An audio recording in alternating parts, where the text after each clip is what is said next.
No mês de maio, alunos de cruzeiro enviaram mensagens à Bélgica após o atentado terrorista em Bruxelas e receberam a visita do diplomata do país. Teve ainda a rebelião no Centro de Detenção Provisória de São José dos Campos, que terminou com 2 presos mortos. A vida é boa porque planta-se a semente, não só na terra, mas no coração da gente. Charles Delonne veio conhecer pessoalmente os 477 alunos que enviaram cartas em solidariedade às vítimas do atentado de Bruxelas em março. 35 pessoas morreram e 300 ficaram feridas. A mensagem mais impressionante era a mensagem dos alunos de Cruzeiro e por isso queria fazer essa visita a essa escola e isso vai ser uma lembrança na minha longa carreira de diplomata belga. Os detentos começaram a rebelião nos 4 raios da unidade por volta das 8 horas da manhã. Eles colocaram fogo em colchões. Celas foram destruídas e um agente penitenciário foi feito refém. Familiares dos presos alegam que o motim se deve à falta de estrutura na unidade. A capacidade do CDP é para 525 presos, mas atualmente possui 1.172. Após o grupo de intervenção rápida deixar o local, 2 corpos foram encontrados em uma área isolada de onde ficam os outros presos. De acordo com a SAP, Secretaria da Administração Penitenciária, eram 2 detentos que foram mortos durante a rebelião pelos próprios presos. O administrador, que tem família na região, trabalha em Brasília. Segundo ele, o fim das atividades da Latam, antiga TAM, vai atrapalhar o negócio. Vai ficar mais cansativo. A viagem que hoje eu faço em 4 horas, eu saio de Taubaté em 4 horas, estou sentado no meu escritório em Brasília, vai mudar para 6 horas por aí. Não fazia nem um ano que a empresa estava operando no aeroporto de São José dos Campos. Em nota, a Latam afirmou que a decisão foi tomada por causa das dificuldades que tem enfrentado diante da crise econômica do país. Reinaugurado em 2014, 16 milhões de reais foram investidos nas obras do terminal, que tem capacidade para receber cerca de 600 mil passageiros por ano. E assim, mais um avião seguiu pela última vez. O principal acontecimento de junho foi o grave acidente na rodovia Mogi Bertioga, que matou estudantes de São Sebastião. 2 semanas depois da tragédia, um laudo da perícia apontou falha nos freios do ônibus. O comboio com 4 ônibus fretados pela Prefeitura de São Sebastião estava no trecho de serra da rodovia que liga Mogi das Cruzes a Bertioga. Eles seguiam em direção ao litoral.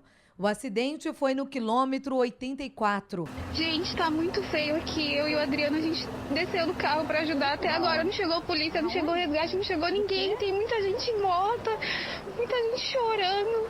Tem muita gente gritando para sair de dentro do ônibus, gente. O acidente chocou várias autoridades, entre elas o presidente em exercício, Michel Temer.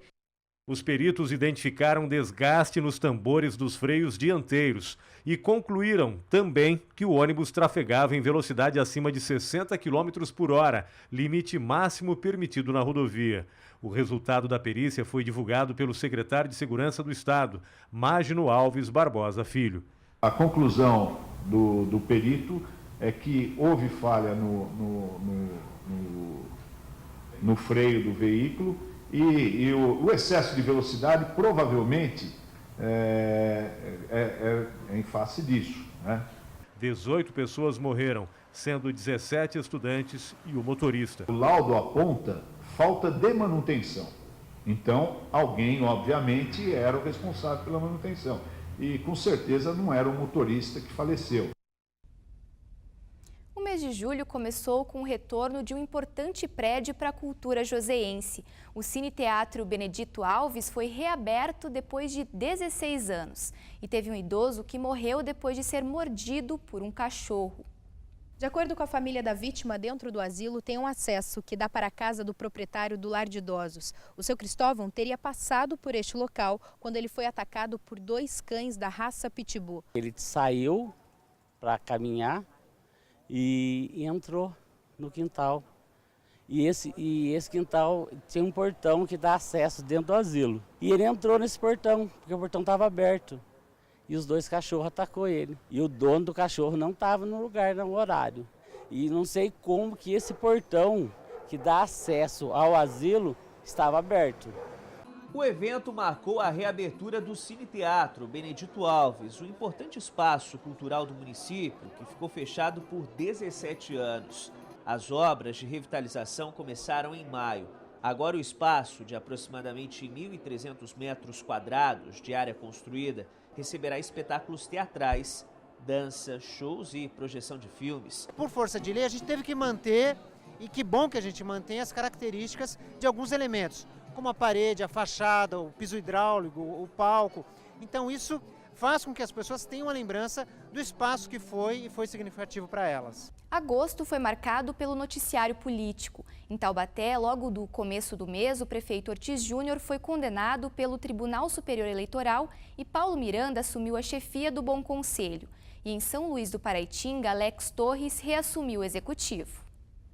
O comentário entre os moradores de São Luís do Paraitinga, mais uma vez, foi a mudança no comando da prefeitura. O mandato do prefeito Alex Torres, do PR, foi cassado em outubro do ano passado pela Câmara Municipal, que apontou irregularidades na contratação dos serviços de transporte escolar feita pela prefeitura.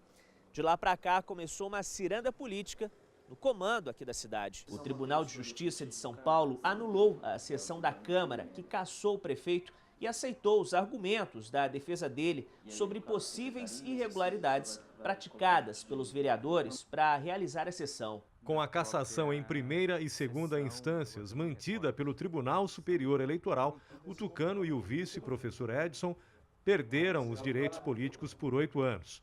A decisão do TSE aconteceu 2 dias depois da convenção do partido referendar o nome deles para disputar o pleito em outubro. Funcionários e vereadores esperaram por horas a chegada de um oficial de justiça para notificar que o presidente do Legislativo, Paulo Miranda, do PP, seria o novo prefeito de Taubaté. Setembro foi o mês dos debates aqui na TV Band Vale. No próximo bloco, a retrospectiva dos 4 últimos meses de 2016.